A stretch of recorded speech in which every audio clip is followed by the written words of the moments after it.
Hey, how are you? Now, do you want to learn football or soccer vocabulary in English? If you watch until the end of the video, you will become a pro at speaking about soccer or football. I better address that because where I'm from, we say soccer, and pretty much everywhere else in the world outside of North America, it's football or football. I can teach you this because I'm an English teacher and a football player. And this will be probably the most fun English lesson you'll ever have if you like soccer. Okay, so let's take a look at some of this vocabulary.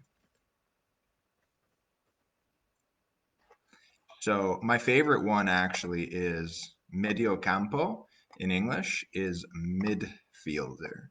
I remember when I first learned that word, I thought it was kind of funny, and I also really liked golazo. So let's just start, with A. The arbitro is the referee, or you would say in English, the ref. And if you're playing or if you're watching and they're yelling, you'd be like, hey, ref. Instead of hey, referee, you would cut that, like the Andalusian accent where you lose the S a lot. Instead of saying adios, you say adio, at the end at least. Well, here, yeah, you would draw, you go, hey, ref. Okay, I'm Canadian, so you would say a lot. And that's what you would yell at the referee. And obviously, it's a big part of the sport. And we'll get to it later, but if you're complaining about a foul, a falta is a foul. And I know it's different depending where you are when it comes to what to call the goalie. I know we would say keep, hey, keep, instead of keeper, which is short for goalkeeper. And on top of that, so that's the portero, depending where you are. Uh, obviously we're in Andalusia. I hear a portero all the time. And a goal scorer is a goleador. So someone who scores goals is a goal scorer. So you could say Lionel Messi is a goal scorer, which would be Lionel Messi es el goleador de Barcelona.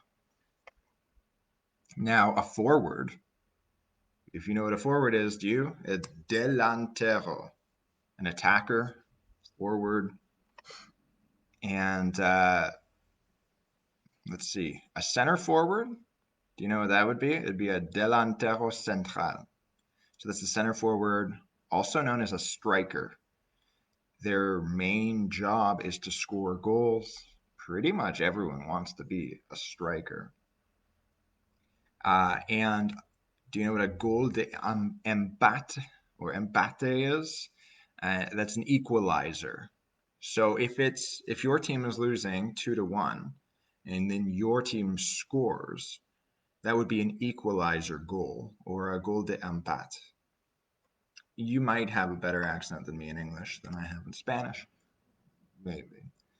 Now, to be on the bench, to not be good enough to play, to be sitting and waiting, estar en la banca, to be, estar, on the bench, en la banca. I think that's weird because en la would be in the, but you're on a bench in English. You're not in a bench.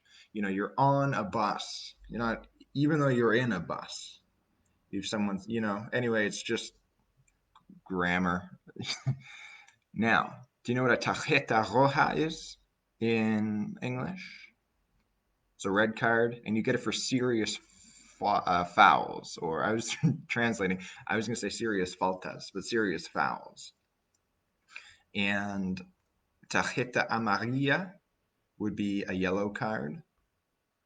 And now the verb to center the ball, centrar, bien la pelota, to center the ball well. That's to put the ball towards the center. And El Clásico, everyone knows what that is in Spanish. Like, it's almost like the Super Bowl of soccer, the Super Bowl being the big final in American football. We just say El Clásico. I mean, it really means the classic game, but there's not really a good translation. Now, a tiro de esquina, that's a corner, which is short for a corner kick, and a sac inicial is a kickoff, the start of the game. Pretty easy to say defender, defensor, uh, the someone playing defense. So if you have a 4-3-3, you've got 4 defenders, 3 midfielders, and 3 attackers. So defensor is defender. You can say play defense. That one's probably pretty standard. And let's see. To clear the ball from the defensive zone would be sacar la pelota de la zona defensa. I mentioned earlier a foul is a falta. And then, to do a header, that's where you hit the cabeza. I'm not sure exactly, you don't need me to teach you Spanish, but that's to do a header. Someone will ask, can he do a header? And that means to score a goal or just to get it out. Just anything where you use your head on the ball. Head butting, not exactly. That's not a header, no matter how famous Zidane made it. To win is just ganar, el partido, the match, the game. Portero, arquero, as I mentioned earlier, keeper, goal, which is short for goalkeeper, and then we'll often say just keep. And the stands or the seat in the arena around the field, el campo, around the field, you've got gradas or asientos, and that's stands and seats. I never played with offsides, but an offside is a fuera de lugar. So, there's an offside trap. So when they try and trap the attackers so that they get the flag with an offside trap, and an offside is a fuera de lugar. I'm not sure what a trap is in Spanish. Sideline, I wouldn't say touchline, but sideline is línea de banda. And meter un gol is to score a goal. A home game or a home match would be partido en casa. An away game is partido fuera de casa. So you would say it's an away game or an away match. You're not playing in your stadium. You're not playing at your home pitch. A partido would be match or game. It really depends where you are. In Europe, they say football match. In North America, they say soccer game. And soccer is getting way more popular in North America now. Enough celebrities have gone to Los Angeles and there's enough people now that like soccer that in Canada, it's the most played game, just by people playing. And in America, they've got enough people there from around the world that love soccer now, where it's becoming a huge deal. And there's just different terminology because the accents are so different. A draw or a tie is an empate, and halftime is medio tiempo. To pass the ball is pasar. So I often hear people saying pasa, pasa. In English, you would just yell pass. Tiro libre is a free kick. Tiempo extra is extra time or overtime or penalty time if it's extra time because of penalties. And a replacement player or a substitute or a super sub, that's a suplente, reemplazo, sustituto. And fans, spectators, the public would be espectador, público, and a supporter. It's escaping me, but you would say I support, Sevilla. I support Real Madrid. I support Barcelona. I support Betis. You would say, I'm a fan of them. I can't remember exactly what it is in Spanish. Anyway, maybe I'll do a part 2. To tackle is derribar, like a slide tackle is where they slide across like this, and usually the other guy was flying. Derribar is a tackle.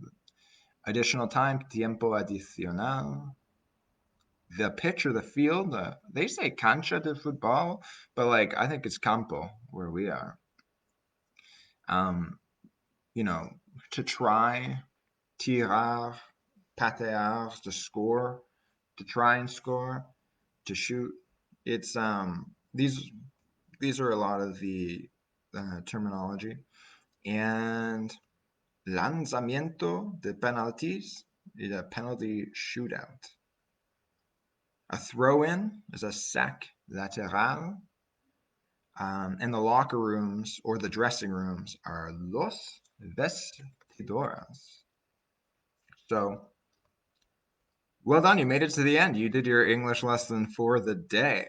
If you keep this up, you'll be fluent before you know it. It's the same thing with me learning Spanish. Just do a little bit every day and just stay consistent. And even when you don't want to, even when it feels bad, just stay consistent. I'm still working on my R's and rolling my R's. I can't do it right now. But if you like this kind of content, please support all the Ingles para Andaluces accounts. Subscribe to the YouTube channel, like the videos, like the Facebook page, join the Facebook group, follow the accounts on Instagram and Twitter. I'm just starting out, and I'm going to be doing lives every afternoon that I can, at least. So that's your English lesson for the day. Thank you very much, and I'll see you tomorrow.